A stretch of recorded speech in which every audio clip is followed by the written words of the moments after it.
और हमारा सबसे पहला ईमान ये होना चाहिए सबसे पहले कि अल्लाह ने कायनात में मेरे मुस्तफ़ा के जैसा किसी को बनाया नहीं। अल्लाह ने कायनात में मेरे नबी के जैसा किसी को बनाया ही नहीं, भेजा ही नहीं। मेरे नबी की तरह कोई हो ही नहीं सकता।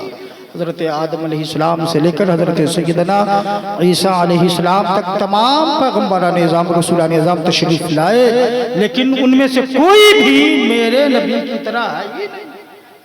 और फिर ये ईमान रख करके कि अल्लाह ने मेरे मुस्तफ़ा के जैसा किसी को बनाया ही नहीं, अल्लाह ने मेरे नबी की तरह किसी को पैदा ही नहीं किया, ये ईमान रख करके फिर दुरूद शरीफ पढ़िए तो दिल में नबी की मोहब्बत पैदा, और नबी से प्यार उल्फत मोहब्बत है तो उसमें इजाफा। पहले ये ईमान रखिए। अगर आप नबी पाक सल्लल्लाहु ताला अलैहि वसल्लम पर ईमान तो लाए, कलमा शरीफ तो पढ़ते हैं, इबादत तो करते हैं, नमाज तो पढ़ते हैं, लेकिन नबी को अगर अपनी तरह समझते हैं, नबी को अपनी जैसा समझते हैं, कहीं कोई खोट है दिल में तो फिर तमाम अमाल बर्बाद।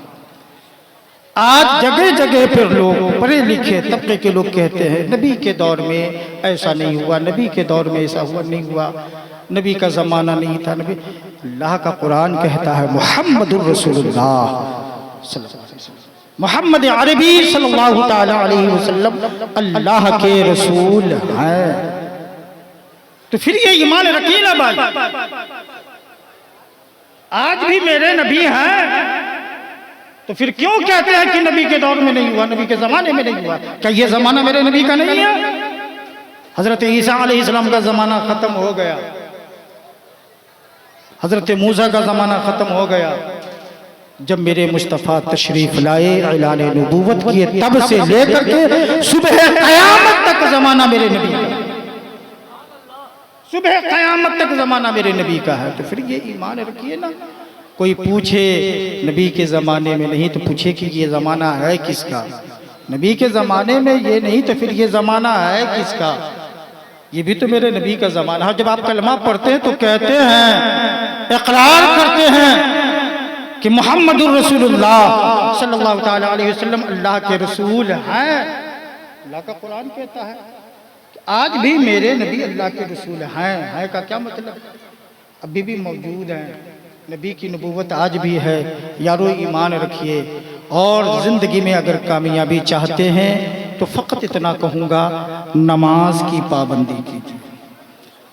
आज हमारे यहाँ सिर्फ नियाज रह चुका है, हमारे मस्जिदें वीरान हो चुकी है, लोग हमें देख करके उंगली उठाते हैं, यह है सुन्नी लोग, जबकि नमाज हमारे लिए है, नमाज हम पर फर्ज है, हमें पढ़नी चाहिए, इखलाक हमारे वसी होने चाहिए ताकि गैर भी देख करके सबक हासिल करे। लेकिन अगर कह देना, मुआसिरात साहब अगर कह दे कि कल फातिहा खानी है तो पूरा मोहल्ला तैयार है इसके लिए, न्याज के लिए तो आप तैयार हैं, चादर पोशी के लिए तैयार है, लंगर के लिए तैयार है, लेकिन जो नमाज हम पे आप पे फर्ज है वो पढ़ने के लिए भी आप तैयार हैं। और फिर कहते हैं कि हम परेशान हैं, तो परेशान हम नहीं रहेंगे, मुसीबतों में हम नहीं गिर जाएंगे। क्यों? जो काम हमें करनी चाहिए वो हम करते ही नहीं, नमाज हम पे फर्ज हम पढ़ते ही नहीं, कुरान की तिलावत करते ही नहीं, बाप माँ की खिदमत करते ही नहीं, और चले हैं हजरत जी से तावीज़ लेने के लिए, तो तावीज़ क्या खाक असर करेगी? हाँ, आप पे नमाज फर्ज है। देखिए अल्लाह वाले अगर नक्श लिख के दे देना तो यकीनन असर करेगा, शिफा अल्लाह पाक अता करेगा। लेकिन ये मत समझे कि वो पानी फूक करके दे दिए ना तो उसमें शिफा है, शिफा देना अल्लाह पाक का काम है, अल्लाह चाहे तो दे शिफा। लेकिन कब? नमाज हम पे फर्ज है, जब हम नमाज पढ़े तब। नमाज हम पढ़ते ही नहीं, कुरान की तिलावत करते ही नहीं, बुजुर्गों की बाप माँ की खिदमत करते ही नहीं, तो क्या खाक असर करेगी? क्या खाक हमें शिफा मिलेगी? बाप माँ की दुआ लीजिए ना, सबसे बड़का पीर बाप माँ है। वालिदैन की खिदमत कीजिए, हलाल कमाइए, हलाल खाइए, नमाज की पाबंदी कीजिए, बाप माँ की खिदमत कीजिए, यहां भी कामयाब रहिएगा, वहां भी कामयाब रहिएगा। नमाज पढ़िए, नमाज, नियाज के पीछे मत जाइए। अगर आप नियाज नहीं कीजिएगा ना तो कयामत में अल्लाह पाक नहीं पूछेगा कि आपने नियाज की या नहीं, आपने चादर पोशी किया है या नहीं किया है।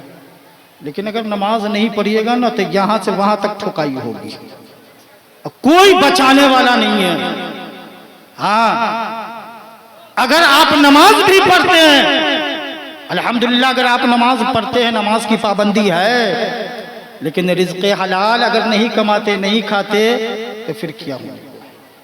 क्या खाक कामयाब रहिएगा? और मान लीजिए कि रिज़्क़ हलाल कमाते भी हैं, खाते भी हैं, नमाज की पाबंदी भी करते हैं, लेकिन बाप को लतियाते हैं, बाप को सुटियाते हैं, तो क्या आप कामयाब होइएगा? नहीं हो सकते, कोई बचाने वाला नहीं है। आज मुसलमान परेशान क्यों हैं? आज हम हर तरीके से लतियाए क्यों जा रहे हैं? हम पर उंगलियां क्यों उठ रही है? इसलिए कि हमने नबी के तरीके को छोड़ा है, नबी की सुन्नत से मुंह मोड़ लिया है। आज हम इस्लाम की अशात में नहीं है, हम दीन का पैगाम नहीं देते, हम आज मसलक का काम करते, शख्सियत वाला काम करते, मसलक वाला भी काम नहीं करते। हाँ, मसलक पर भी नहीं, शख्सियत पर। आ जाए ये पीर साहब तो वो पीर साहब, ये पीर साहब। मैं पीर के खिलाफ नहीं हूँ, लेकिन आप जो हैं वो कीजिए। हमें जिस लिए दुनिया में भेजा गया हम वो काम कर ले प्यारे। हाँ, हम दुनिया में आए हैं अल्लाह की इबादत करने के लिए, तो हम अल्लाह की इबादत करें, अपने ईमान को बचा करके रखिए। नमाज पढ़ लिया, रोजे भी रखे, इबादतें भी की, लेकिन अगर दुनिया से जाने के वक्त में अगर बंदा का खात्मा ईमान पर नहीं हुआ तो वो कुछ लेकर के नहीं, वो खाली हाथ वापस गया। इसलिए कोशिश ये होनी चाहिए कि हमारा खात्मा बिल खैर हो। जब हम अल्लाह की बारगाह में दुआ करें ना, ए अल्लाह हमें रिज़्क़ हलाल अता फरमा, ए अल्लाह हमें अच्छी सेहत अता फरमा, ए अल्लाह लंबी उम्र अता फरमा, तो वही ये भी दुआ कीजिए अल्लाह खात्मा बिल खैर करे। हाँ, ये दुआ भी कीजिए। और वालिदैन की हर हाल में खिदमत कीजिए यारो, वालिदैन की खिदमत कीजिए। ऐसा नहीं है कि इमाम साहब को चाय पिला दीजिए, हजरत को पान खिला दीजिए तो नजात है, बख्शिश हो जाएगी। हरगिज़ नहीं। बाप मेरा रो रहा है, माँ हमारी रो रही है, बाप हमारा एक गंजी के लिए तरस रहा है। रमजानुल मुबारक में ईद के मौके पर माँ ये सोच रही है कि वो बेटे की तरफ से मुझे कपड़ा मिलेगा, वो बेटे की तरफ से मिलेगा, और बेटा यहाँ गरीबों में तकसीम कर रहा है। क्या यही ईमान है? क्या यही अखलाक है? क्या हम इसी से कामयाब हो जाएंगे? आप जलसे में आए हैं तो ये पैगाम लेकर के जाइए कि दुनिया में अगर कामयाब हमें होना है तो नबी के तरीके पर अमल करना होगा, नबी की सुन्नत पर अमल करना होगा। शायर ने बहुत पहले कहा था कि तरीका मुस्तफा का छोड़ना है वजह बर्बादी, इसी से कौम दुनिया में हुई है बेइक़्तिदार। हम नबी की सुन्नत पर अमल कर लेना। आज कोई हर इंसान परेशान है, सिर्फ हिंदुस्तान ही नहीं, जहाँ जाइए वहीं परेशान है। जानते हैं आज से 1450 साल पहले अल्लाह के नबी सल्लल्लाहु तआला अलैहि वसल्लम ने इरशाद फरमाया था कि जब 15 बुराइयां मेरी उम्मत में समा जाएगी ना तो ये मुसीबतें इनको चारों तरफ से घेर लेंगी, बलाएं चारों तरफ से इसको घेर लेंगी, ये परेशान होगा। जो 15 बुराइयों का जिक्र मेरे नबी ने किया था ना, आज वो बुराइयां इस उम्मत में पाई जा रही है। वो ये है कि अमानत में खयानत करना, आज ये बंदा इसमें मुब्तला है। माल गनीमत को अपना माल समझ लिया है ये बंदा जी। मस्जिदों में आवाज ऊंची करना जी, बाप को धकियाना, दोस्तों से प्यार करना, माँ की बात को काटना, बीवी की बात को मानना, रेशमी कपड़े पहनना, नाच गाने शरेआम होना, घर घरों में होना, शराब आम होना, जो बुजुर्ग जा चुके हैं उन्हें गाली बकना। जब इस तरीके के 15 बुराइयां इस उम्मत में समा जाएगी ना तो बुखारी शरीफ की ये हदीस है कि अल्लाह के नबी ने इरशाद फरमाया, फिर ये बंदा इंतजार ये करे कि या तो इसका चेहरा बदल दिया जाए या इस पर अल्लाह का अजाब नाज़िल हो जाए। आज वो हम में हैं, आज हर कोई एक दूसरे को नसीहत करता है हजरत।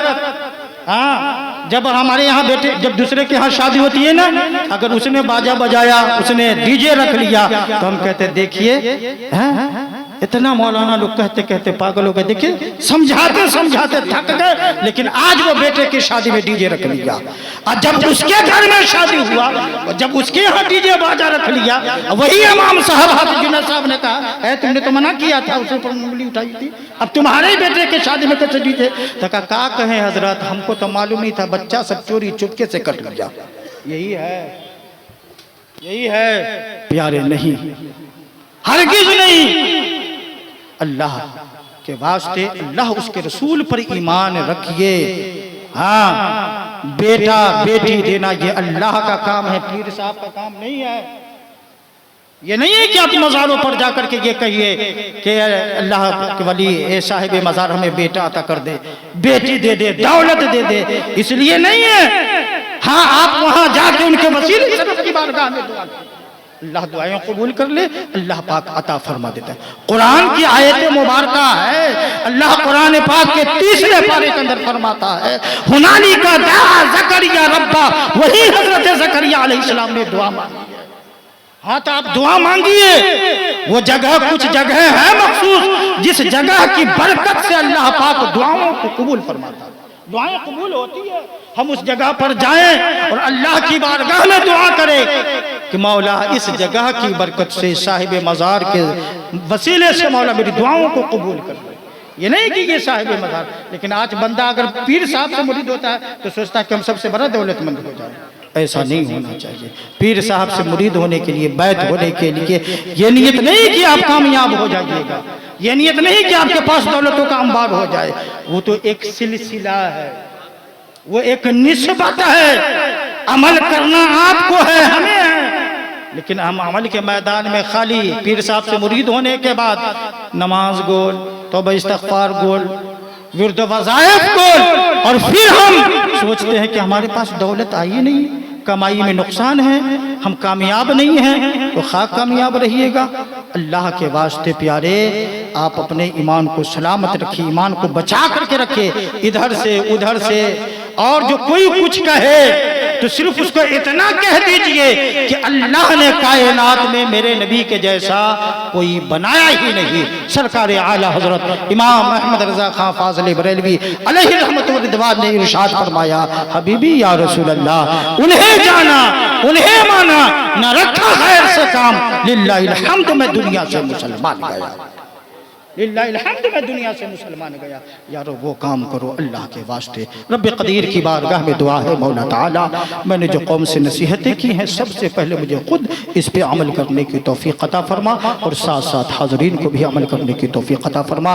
क़िस्से लतीफ़ अभिना तमाम जो कुछ बयां हुआ, वाज़िबात अस्तग़फ़िरुल्लाह रब्बी मिन कुल्लि ज़ंबि व अतूबु इलैहि, ला इलाहा इल्लल्लाहु मुहम्मदुर रसूलुल्लाह सल्लल्लाहु अलैहि वसल्लम। अस्सलामु अलैकुम।